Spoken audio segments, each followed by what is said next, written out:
guys, welcome to my first YouTube video. This video is going to be about my birth story. When I was pregnant, I just watched so many of these videos, so I really wanted to record one with my own story, and maybe it can help somebody if you go through something similar, or if you're worried, if you're pregnant at the moment during this pandemic. I hope this helps. I had a very straightforward pregnancy. I found out at 4 weeks, and yeah, everything was normal. Baby was perfect. I was healthy, baby was healthy. And we didn't find out if we were having a boy or a girl. We wanted to keep it a surprise. Yeah, I had a very normal pregnancy. At 5 weeks, I started to get nauseous and I got a bit of morning sickness, which is totally normal. I had that until about 10 weeks. I was so lucky that it went away. It was not fun. I wasn't concerned because it's normal, but I did lose a lot of weight, which I think happens to a lot of women. I think I lost like 6 kilos in 5 weeks. I was kind of worried about that, but everything was still okay. Like, I was still healthy and baby was healthy. The little amount that I was eating, he was taking it, so it was okay. Like, he was still gaining weight, I just wasn't. Weeks just went on, I was fine. Went in for my regular ultrasounds, checkups, everything was perfect. And my whole pregnancy, I thought I was gonna have the baby at like 37 weeks. I was like, I'll definitely go early. I was sure I was gonna go 37 weeks or 38 weeks. Got to 40 weeks and still no signs of labor. So that was a bit disappointing, but it is what it is. Baby was happy, I was still doing okay. The only problem I had at that time was like acid reflux, which is normal because you literally have no space in your stomach, like everything is so squashed. I had a lot of, it's called PGP, I think, pelvic girdle pain.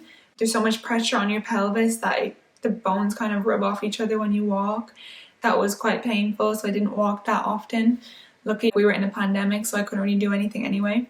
Go in for like a 40-week checkup, and they said, well, it doesn't look like you're close at all. They checked everything, no signs of labor yet. They asked me if I wanted to do the stretch and sweep. It's quite uncomfortable. Got the usual cramping that you get after a stretch and sweep. I was really excited. I was like, oh yeah, we're gonna have this baby soon.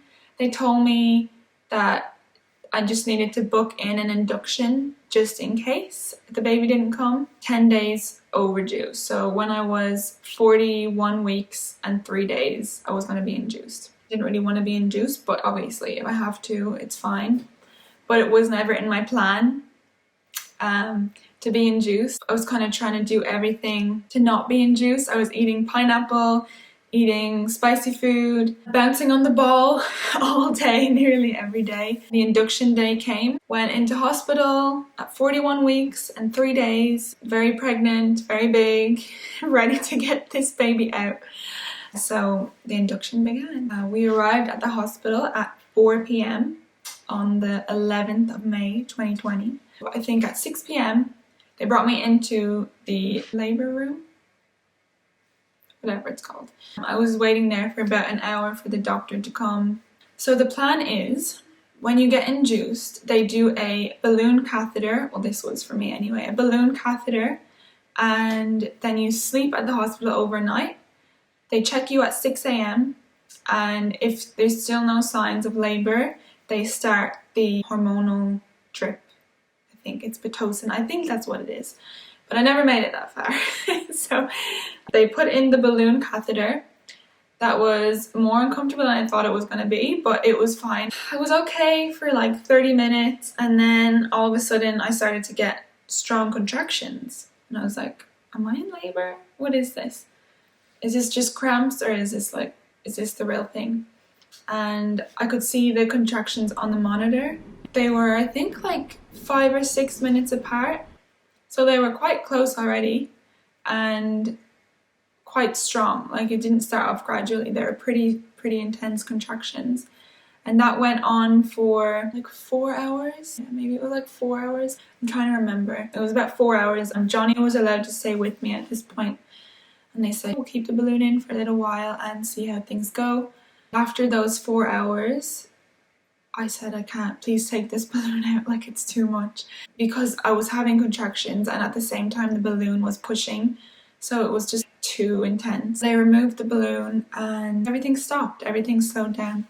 So it was kind of a nice relief. At the same time, I was just like, oh no, I'm not in labor anymore. And I was kind of disappointed.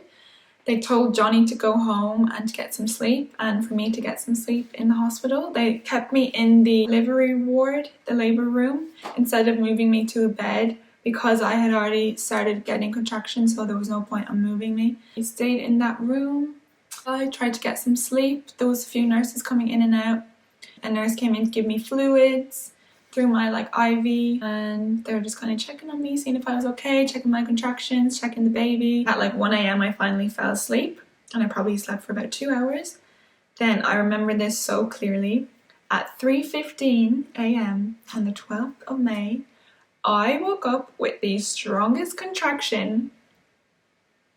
It just woke me up like a lightning bolt, and I was like, okay, here we go. We're back on track. I let one of the nurses know after I had a few. I was like, okay, I think I'm in labor. Can you check these contractions? And they were like, yep, looks like you're getting some strong contractions. They don't really tell you anything, so they weren't like, yeah, you're in labor. They were just like, yeah, it looks like you're getting some contractions. I was like, okay. And then at this point, I was very vocal at the beginning. And then one of the nurses came in and she said, do you want to try the shower? So I got changed into a bikini, got in the shower. I was on my own. I didn't have help with anything, and I was having really strong contractions every 5 minutes, not even 4 or 5 minutes. I was trying to get the hose on my back or on my tummy in the right position, and it just wasn't working.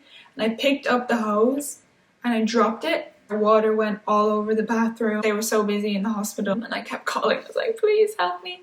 And she was like, let's get you out of the shower, it's not working. And I was like, can I call my partner in? I called him at about 4 a.m.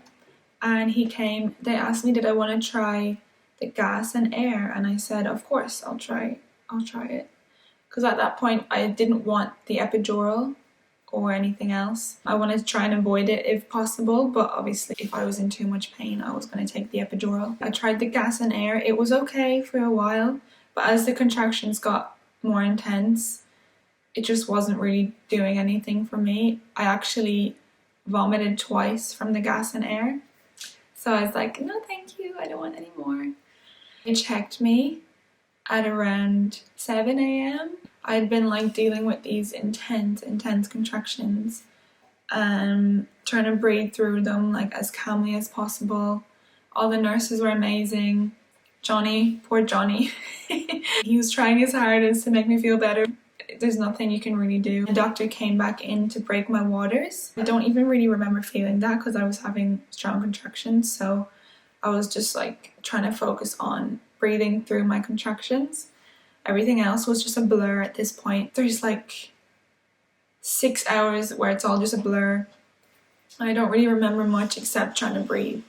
My contractions were about 2 minutes apart. I just felt like I didn't really have a break in between, and they were really intense. I was trying so hard to breathe through them, so I just said, please just give me the epidural. The nurse was like, okay, no problem. 30 minutes passed and I said, how long is the epidural away? Can I please get the epidural?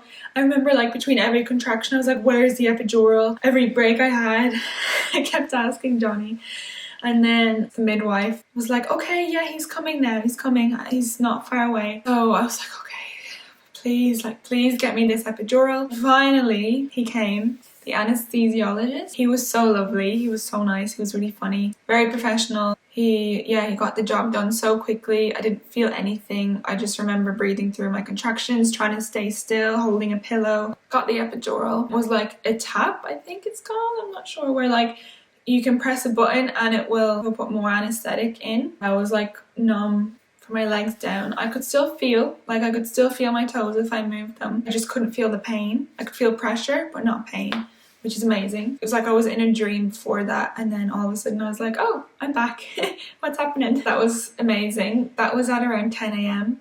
and they checked me and I was 6 centimeters before they put in the epidural. Once they put in the epidural, you pass the meconium while they're in your tummy. They build up their first poop, and if they pass it in the womb, during labor, it can mean they're stressed, and it's it can be bad for them if they're in there for too long because they can swallow it and it can cause issues with their lungs and their breathing. They were checking me to make sure I was okay. They noticed his heart rate dropping a lot, and they were really worried about that. With every contraction his heart rate was dropping. They said that because my body was so relaxed now from the epidural, that my contractions were too strong and I was having too many of them.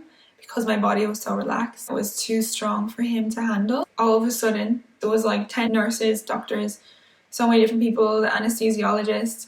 They told me that I will need to have an emergency C-section.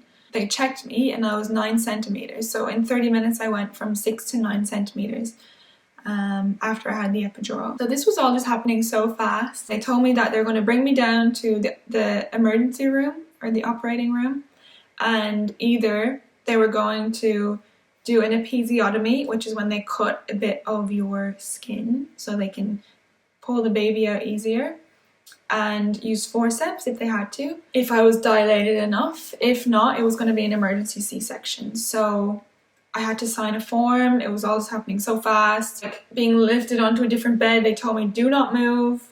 Don't move a muscle. We're going to lift you onto this bed. I had to lie flat, and they lifted me. They took Johnny and got him in scrubs and everything. Wheeled me down. It was crazy. I had to get an injection in my leg that was an anti-contraction medication. So it would stop my contractions and hopefully calm the baby down. And it worked. So they were happy about that. He was happy again. But they still had to continue what they were doing. They couldn't go back. The anesthesiologist had to keep numbing me more and checking with an ice cube. Like I was completely numb from here down. I could not feel anything. I couldn't move anything. I was looking at my toe. I couldn't move it. It was like it wasn't even my foot. Like it just wasn't part of my body. I couldn't feel anything. They were like, okay, we'll get you to try and push. So I was like, okay, I don't know if I'm pushing. I can't feel anything. And they had me try it a few times and I was like, I can't feel anything. Like I don't know if I'm pushing or not. They checked me and I was still 9 centimeters, so it wasn't going to work anyway. So it was going to be an emergency C-section. I was super calm, like I wasn't stressed at all. Johnny was talking to me, trying to keep me like busy, but I was distracting him more. I think he was more worried than me. I was fine. There was so many amazing nurses and doctors. They were just lovely. So I felt really safe. Felt like I was in good hands. They started the C-section. It was like 10 minutes altogether. And then like another 10 minutes of like being stitched up. Couldn't feel anything except a little bit of movement. Like I knew I was moving, but couldn't feel anything. The anesthesiologist kept checking everywhere. I was completely numb. Then they pulled out a little baby boy. We were both so surprised. I remember we both just said, "It's a boy!" And yeah, we were so shocked, and I heard him cry. So he was born at 10:26 a.m. on the 12th of May 2020 during COVID-19 lockdown. It was such a surreal moment.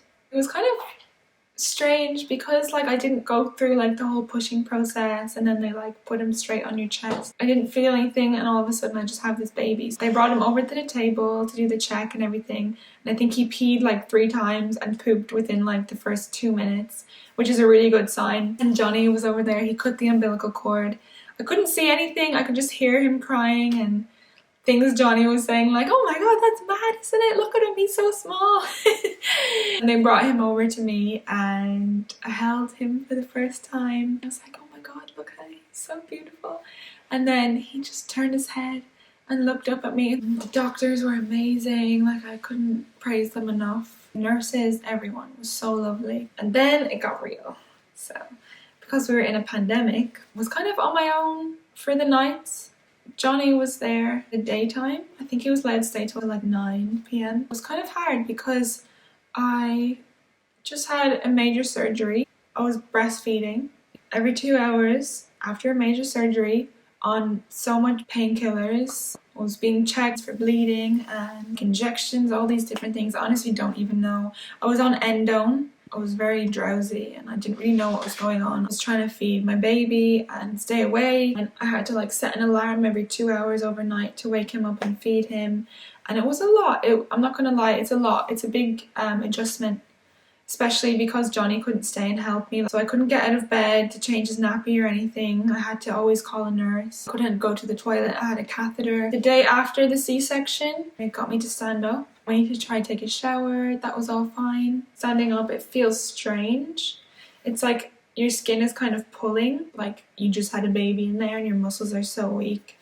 But yeah, it just felt like I was empty, like there was something missing. You get so used to your baby kicking that when it just stops, you like feel like it's still kicking. I don't know. One thing I will say if you have a C-section is to just keep up on your pain medication, because it can get quite painful and you don't want to be in pain when you're trying to look after a newborn. Pain is the last thing you want to be dealing with. I know it's not nice to take so much medicine, but it's worth it. We left the hospital after 2 days. So I had him on a Tuesday and I left on the Thursday night. They fed me very well, gluten-free and vegan. I just wanted to kind of be in my own space and be comfortable at home. We brought him home.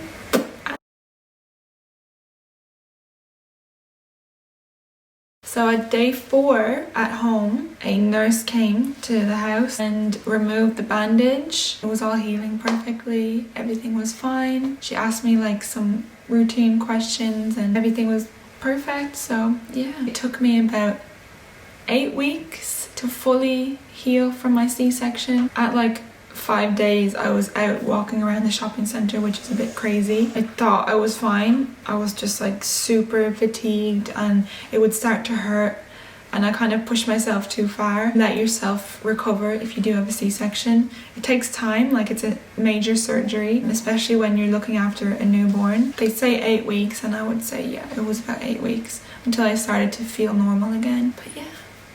Now I have a 4-month-old baby boy named Kai. We love him so much. Thank you so much for watching. I hope this video helped at least one person feel like if this happens to them, they're gonna be okay. Thank you.